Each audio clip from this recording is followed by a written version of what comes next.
What's happening, friends? Trumpeter and composer Bobby Spellman here to welcome you to the 7th episode in our series on the Lydian Chromatic concept of tonal organization.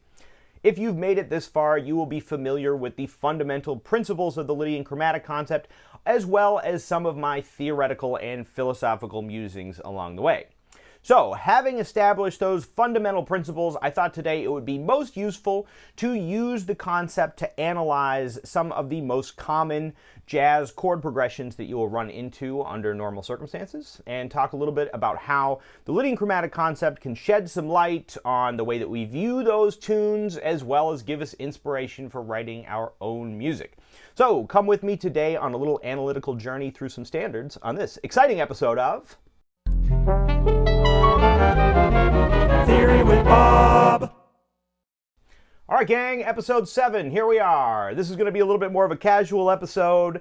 I've had to try to be very specific about describing the fundamental principles of the Lydian Chromatic concept in order to make sure that all of this stuff is clear up until this point, and that I cover some of the things that I think are important to discuss at the risk of being too verbose, but hopefully we've gotten the point across. Now that you've got the fundamental principles and you've made it all the way to the 7th episode, we can start to have a little bit more fun with this. It's about 1,000,000 degrees here in New York today, summertime, 2024, so I'm not going to put on a jacket. Sorry about that. We're going to do a casual episode today, gang. We're going to have some fun. So what I want to do is go through a couple of tunes that you are familiar with as jazz musicians, presumably, and talk about the way that we can look at them using the Lydian Chromatic concept. I'm going to try to run through a couple of tunes real quick and just give you an idea of how I look at it. And if you need to, you can go back and check out these sections again or slow it down, whatever you need to do. So we're going to start with one of the most popular jazz tunes, one that you are sure to run into at a jam session from time to time, Jerome Kern's All the Things You Are. So let's start off with that. If you want to take a minute to listen to that tune, find your favorite version of that and listen to it, I'll give you a second to go back and listen to it right now.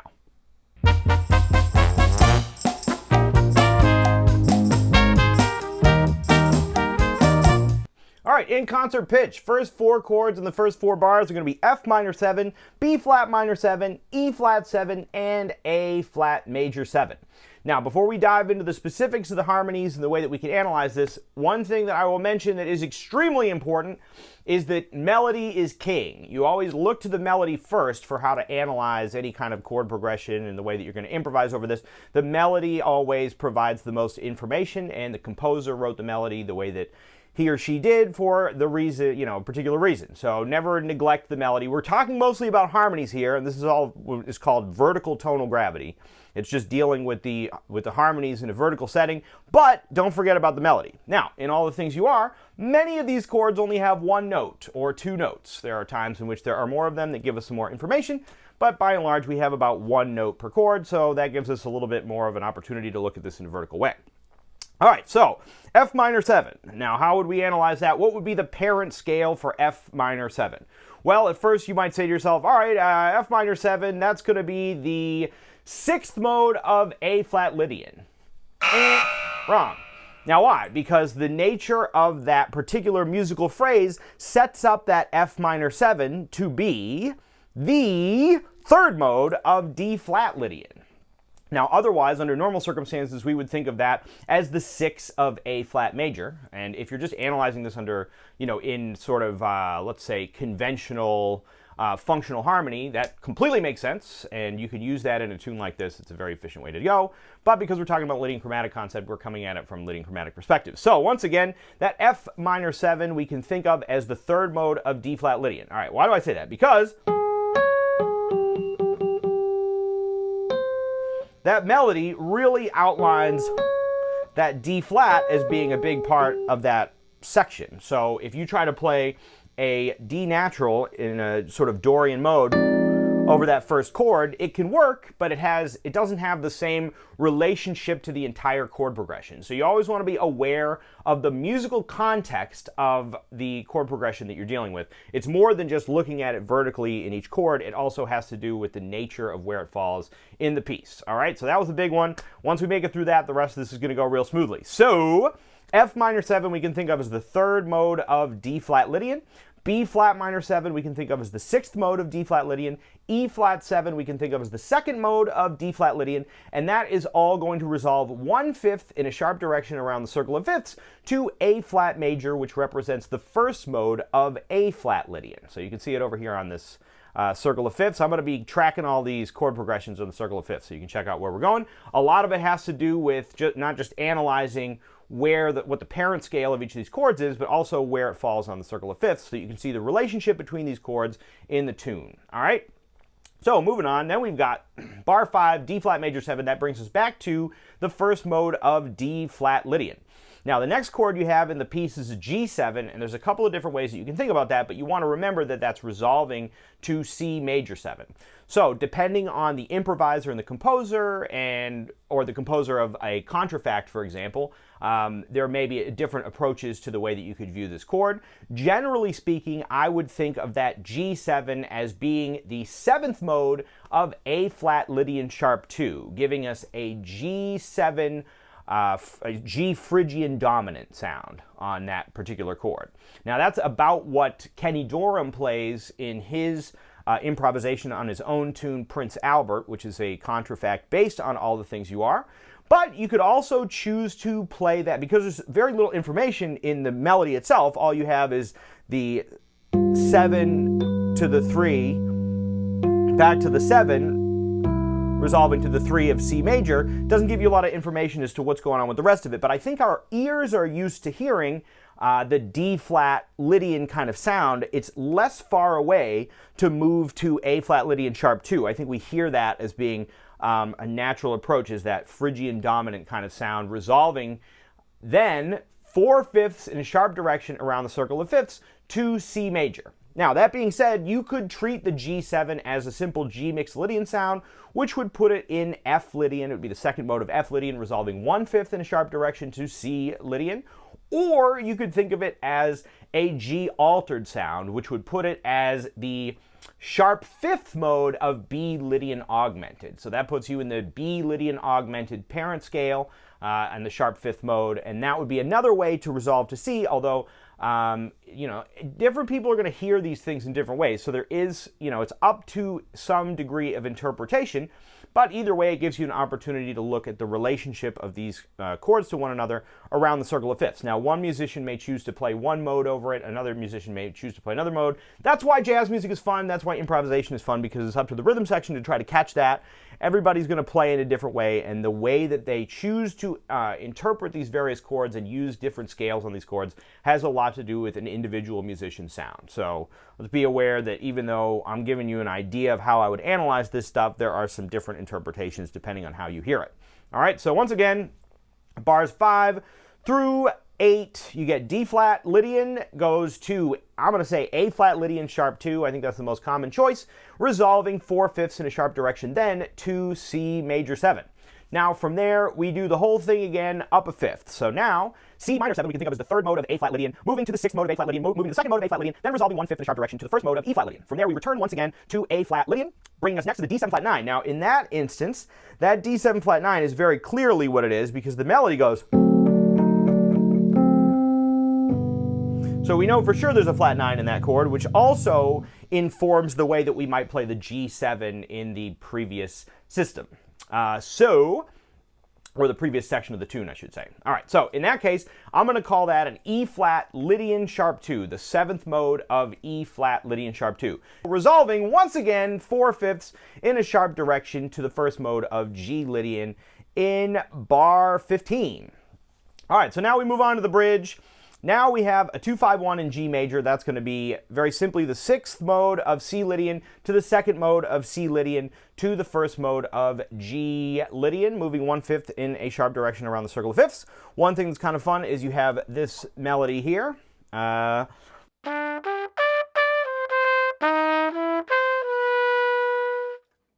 You could regard that E flat or the D sharp over the D7 chord as being the 9-tone order of that mode, the 9-tone order of C Lydian. So it gives it a little extra dissonance that wants to resolve to that 3, finally getting us to the 1 of G Lydian. Now, last 4 bars of the bridge. Now we're going to move around the circle of fifths, starting on the 6th mode of A Lydian going to the second mode of A Lydian, resolving 1/5 in a sharp direction to the first mode of E Lydian on that E major 7. All right, and this brings us to one of my favorite chords in the tune, the C7 sharp 5 chord at the end of the bridge. One of the reasons this is such a cool chord is because the structure of it is a little ambiguous, so you can play around with different parent scales to play over this particular chord. So one of the most common choices would be to treat it as a Phrygian dominant sound and use the 7th mode of D flat Lydian sharp 2, and that's going to sound like this.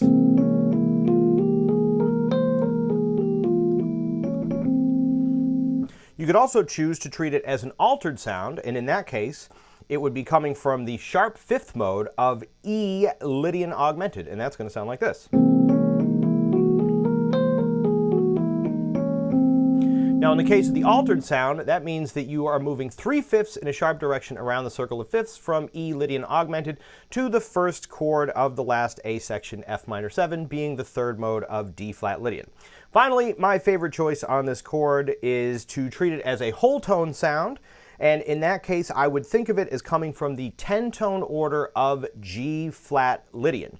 So if you're thinking of it as G flat Lydian, of course, the whole tone scale, because it's all whole tones, makes for kind of an ambiguous chord in which the parent scale could be any number of Lydian parent scales.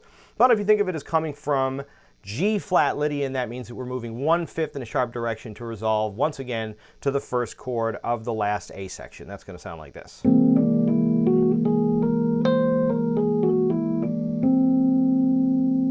All right, so from there, we're going back. It's the same as the first 4 bars, so we're going to skip all that.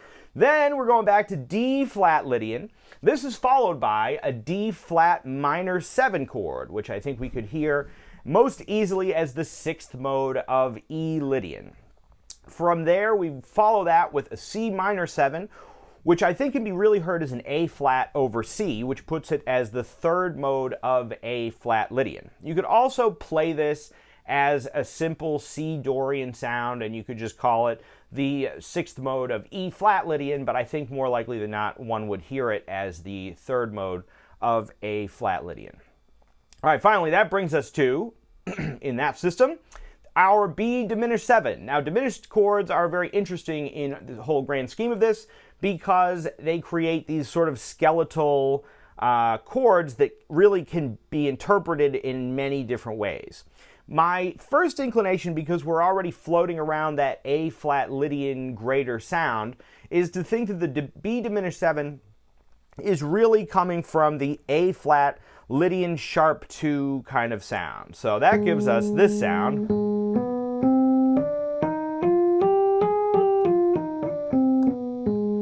So if I put that over B, that gives me this sound.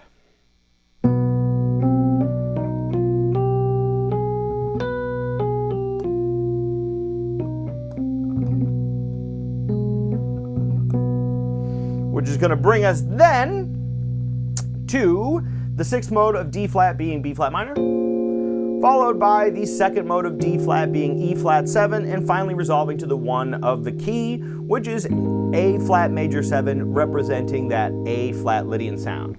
So once again, you can interpret those diminished chords in any number of ways, but I think that there's a good argument to be made for the idea that it's in the 9-tone order A flat Lydian sharp 2 realm.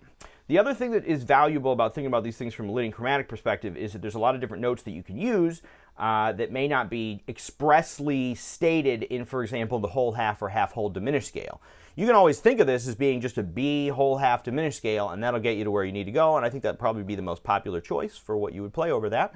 But if you think of it from the sort of perspective of these various Lydian parent scales, you can pick and choose different notes that you think might be more consonant or a little bit more abstract to the underlying key of the moment, to the chord of the moment in the parent scale. All right, gang, so there you have it, all the things you are. And from there, you could take the higher tonal orders and really create some more tension in your playing. You can kind of do the Eric Dolphy thing and inside-outside your way through a tune like this, but if you're thinking about it from these perspectives, it gives you kind of a different way of viewing the tune and a different number of approaches that you can take to any of these chord modes. All right, we're going to move on. That was the longest one I think we're going to do today. We're going to do Another tune that is a tune that you're going to run into all the time in jam sessions, and this is What Is This Thing Called Love by Cole Porter. Now, the reason I wanted to do this one, not only is it very popular, but also it's helpful to go through these minor 2-5-1s. So this tune is full of minor 2-5-1s. The first one that you run into is the first 4 measures of the tune. Actually, I'll tell you what. If you want to listen to What Is This Thing Called Love, I'll give you a moment to check that out so that you can get it in your head.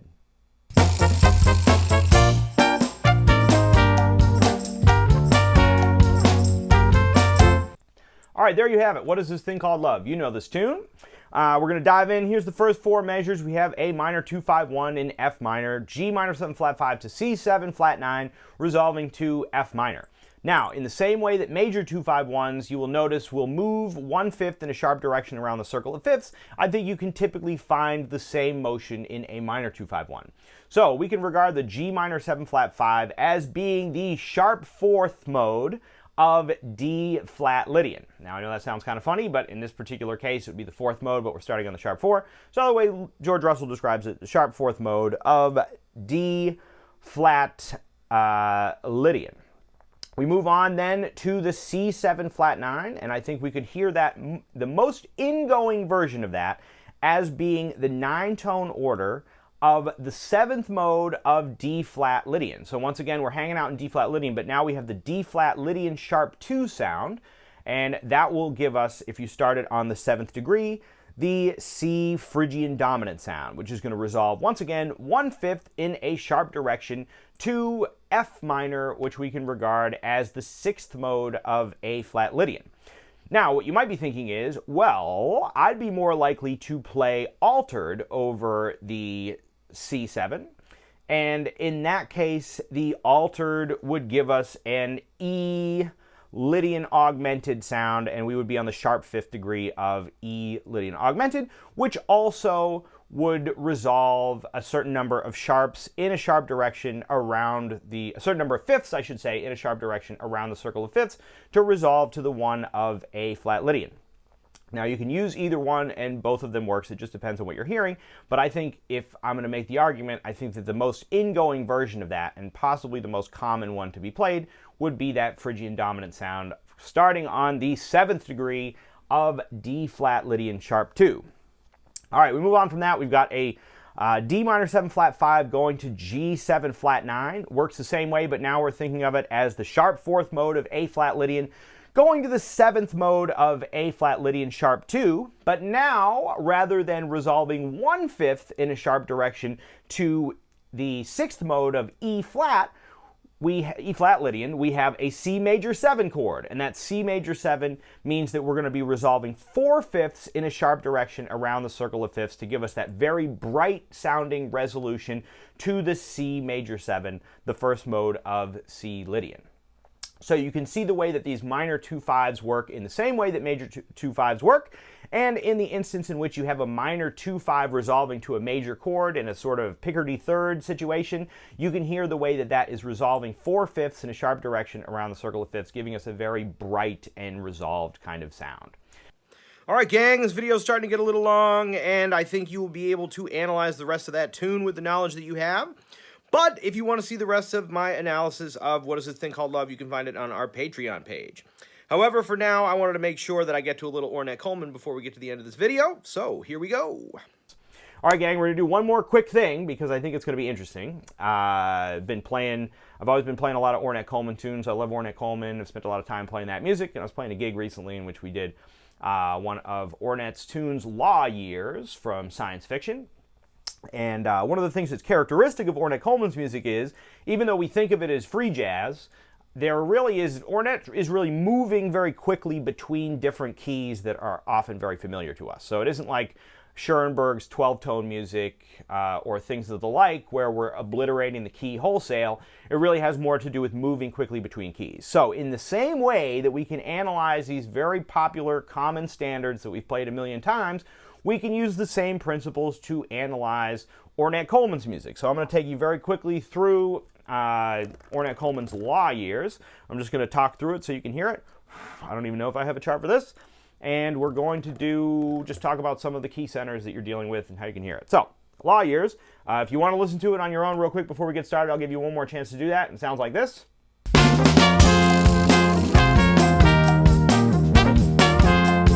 All right, whether or not you took the time to listen to it, I'm going to play this piece phrase by phrase so you can get a feel for where these different tonal centers are. And it goes a little something like this.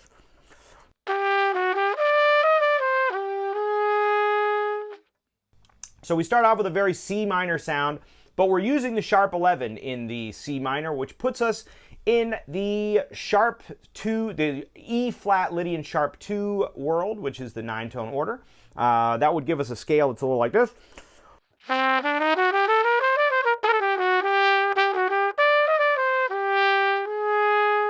As we get to that A flat, that puts us in the A flat Lydian kind of realm, 1/5 away from the E flat Lydian realm. So now we're kind of in this more Aeolian sound, but you can regard that as being a sound in the A flat Lydian section of the circle of fifths. We're going to return to that later. We're going to hear a lot more of that. Then it goes like this. In classic form, Ornette Coleman mixing major and minor sounds. That's a very C major kind of sound going from C down the scale. So now we find ourselves over on the C Lydian side of the circle of fifths, a couple of fifths, 3/5 away from that E flat Lydian sound, the C minor sound. Then he does this. So he's starting once again. Now our ears are primed to hear this all in C minor, in the E flat Lydian, but C minor sound. All right, so that's sort of we'll talk about this more later, but that has to do with the supravertical element of the Lydian chromatic concept. We're hearing this all in the key of C minor, but we're moving things around a little bit. So he starts off in that C minor, landing on the major third, which sends us once again 3/5 in a sharp direction around the circle of fifths from E flat Lydian to C Lydian. Then we get back to A flat Lydian, running through a couple of, we might hear a couple of different chords in this. For example, a D minor 7 flat 5 kind of sound. Goes like this. That seems to place us right back in the C minor sound.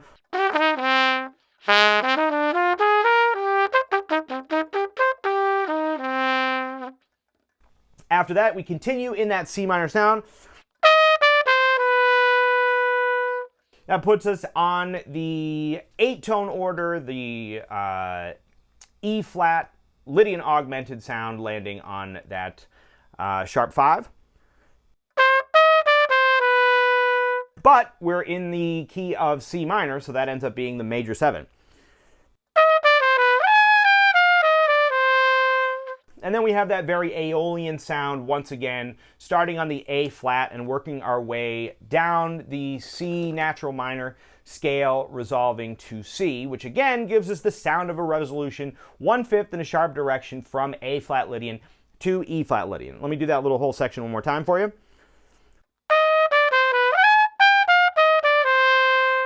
And then he ends the tune on C minor, going from the 5 to the flat 7 to the 1, really establishing the tune as being in C minor. Now, there are a lot of Ornette Coleman tunes, in particular in the Atlantic years, as well as in New York Is Now, as well as in science fiction, that are very melodic and deal with not so much atonality, but pantonality. The idea that we can move quickly from one key to the other and make some dramatic shifts around the circle of fifths in order to create a very interesting, colorful kind of piece. Now, the reason I like this stuff and the foundation for what makes you want to pursue all this and, explore the different possibilities with the Lydian chromatic concept is it bridges the gap between what we think of as functional harmony and conventional approaches to chord progressions and a lot of, the less conventional approaches that came out, the more modal approaches or the freer approaches that came out of music in 1959 and through the 60s and beyond. So a lot of my favorite music is, music written by Sam Rivers or Eric Dolphy or Joe Henderson that may not use conventional harmonic progressions. But rather than thinking of it as just some anomalous thing that comes out of no place, we can relate these more modal or more abstract harmonic approaches to the exact same way that we would think about it in functional harmony And that's not only in jazz, that's not only common jazz progressions, but it also works the same way in common rock progressions and pop progressions and blues and even music from around the world. All right, gang, I hope you had fun with that one, getting into the weeds, analyzing some music based on the Lydian Chromatic concept. If you like this video, give us a like and subscribe to the channel for more videos like this one. We got a couple other videos left in the Lydian Chromatic series, and then we'll be talking more about conventional jazz approaches and trumpet and all kinds of things like that. So have a wonderful time practicing, writing, tinkering with sounds, and the like, and we'll catch you on the next one. See ya. Theory with Bob. All right, gang, thanks so much for checking out this video. We hope it helps in your quest for the majesty of musical self-expression. The Ridgewood School of Music is currently accepting new students for lessons online or in person in the Brooklyn, Queens, and New York City area. If you'd like us to help set you up with the perfect teacher for the instrument or style that you're interested in studying, you can find us on our website at www.ridgewoodschoolofmusic.com, or you can shoot us an email at ridgewoodschoolofmusic@gmail.com. If you enjoyed this video and you would like to support the creation of new videos like this one, you can find us on our Patreon at patreon.com/ridgewoodschoolofmusic. There, as a subscriber to the Patreon, you can gain access to bonus content, including bonus videos, exercises in improvisation and different instruments, as well as bonus transcription videos. So, if you'd like to help support the creation of new videos like this one, find us on our Patreon, and it's a real big help. All right, gang, have a wonderful time practicing, and we'll catch you on the next one. See ya.